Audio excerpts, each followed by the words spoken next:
want you to know that you were created for a specific reason.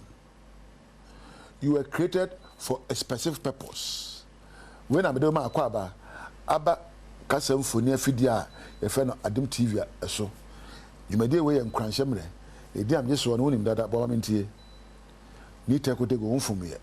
What my body so kan wan ka meje so yie. Na wo so din dey say. Aite mate ana kojo. I was say adwa mate me da ase. Se ohwe dwumade we. Ni ameka tintintin sha ase no say I want you to know that you were created for a specific reason. Wano obi ene kotoye eno hihye wo eno se wo bra bibi titiri wo a enti obo wo saja ote no enka opese nipa nyina ye ba ko akopo nipa ba kope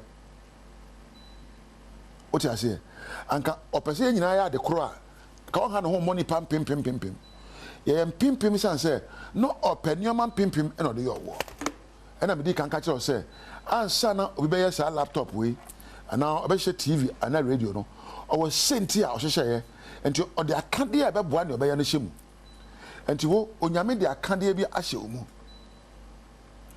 enti me ka kire say our greatest worry and tragedy is our ignorance about our true self-worth. Ye nim said ye so mofa obi was say me dem in school da me dem ye political politician me dem ye post in intime sombo. Who told you that? You are not defined by what you came to learn on earth. You are defined by what you came on earth with. TV way and found say sukumase and found say borga and found say zinkran and found say esenwe so me kura ho TV and found baby si bia no sha e TV enti and found say baby awo ye show mu a say wo ye baby a that's nko. You have a greater purpose than what you are imagining yourself to be today. You're not just made a producer. You're not just made a sound technician. You're not just made a cameraman. You are made beyond that. But indeed, in this world, we hear nyoma be ya ba mo sika kakra die. Nanso nkade achi ade sen anka wo ye adwuma ye bi say e die nti na me ba be ka wiase ho. Saade na say wo peka ne a wo ye no ho. Na hunu eno a e be boa. Ya more say by political politician. Ya more say by law. Ba mom ye obi o ye born say lawyer. Into okoja court man waka na dede ba ye nyina di akire nya sa na tie. Empo se wasua law, se wasua nursing, se wasua journalism a eye. Nanso anu akire no ya na hu se bibi tum a unya nka be yo. Nanso bibi si ne kwan. Ade me hwa emfasika ma. Ade me hwa me ya mebre. We de nya me watu akire. Saade ni na ebo wo saade na se wodi akire make obi kwa say ni te ko jai bibia ni mu obi wa anye de ho ma hye ma gidie de aparo enti etufo kura sabe na akata wani si waso me de me sra wo say you are not made to be conditioned to accept society's definition and pathways, for you have a reason. Most of us have repressed our higher self based on social conditioning and pathways. Bebre and ya share hoso. O mama ya wo no he. We are say be school early primary school. We are called secondary school. We are called university. Ne odiso. Enti what there I the boy won washa so. Your higher self has been lowered by the dictates of society. No kura o baby say odi hom na so. Ba wodi hom na so no. Say hunu say mra na akire no. Bibi wo ho a esombo ewo mu. It is time we need to look within ourselves to find that unique attribute why you were made. As a woman, as a man, why were you made the way you are? So you're Bema, so you are Ba, so you're Titia, so you're Tuntum, so you're Tintin, DNT Potin, and you're Bow. Udim enya dene pemene na gya dede ne yana gya TV ne phone kura na da hodi na ebedadi ewo udim. Silence will often reveal your true nature to you. And I memo we kasa dodo kasa bebe akoni abanti ye afidi enti e boy ye nyina di sikachi ye di ahonya di achi ye di abodni krata achi ama ye free ne atie mu a ye de ma wo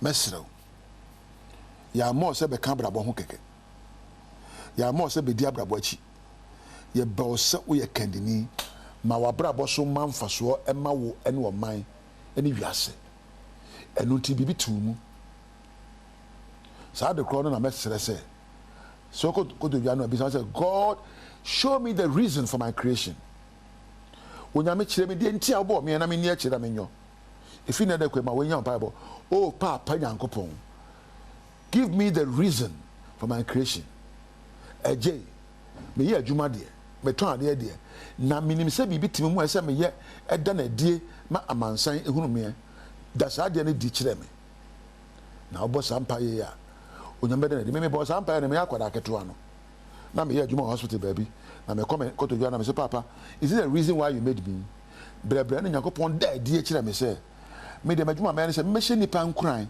na me ntu nipa fo ene say me ye yeah say me ye no antwa me kakra me da wase say me yo na nipa wasane no say me ye na nipa nya nkranhye eno ne adwuma me yo ena adwuma di mu ma me obia ye bibi ntia na me bo wo e ka ne awo ye ne na ho na dosuko na bi se nyankopon say papa kire me say ntia me ba yo say ntia ma me hene ma me ano ma me nyansa say ntia obo me soronko ade soronko bi ho say me so me da na adie na meyo na dan kwa ma me ka nkiri wa ya kai me maka say me nyi ne o me mumpie ya me nyanwi I will feed the grave with an empty carcass. I will never go to the grave with all the knowledge, the inventions and products. Me nkomi wo mu wo mna nyoma ya de ma me do me mu a me bepe amanfo so ban edi akiri me nane me meja aye biko aka me ameye me de na amanfo epu abehwe me aha na meja wo ma ware nda soronko ma osuban nda soronko ma wapom den nda soronko ma wosu ene oba no kasa kura emfra ma man bi sasa hwani ne akasa wo mamani wo de hye na akasa yi na nyoma eti ne mu no esombo esafata eche obi de minya aho mate ma men kra semre ye na men fa na asema o se wonya mre etie me hwe me wo kira eya adom so a me hia wa adom TV so na men this kind na cameraman na ebo me chi dom men na empo osmosis na men na empo Christopher na men na miami nua Thomas and kani ba production head na men na Konya Brantie we be kampedu me da mu nyina ase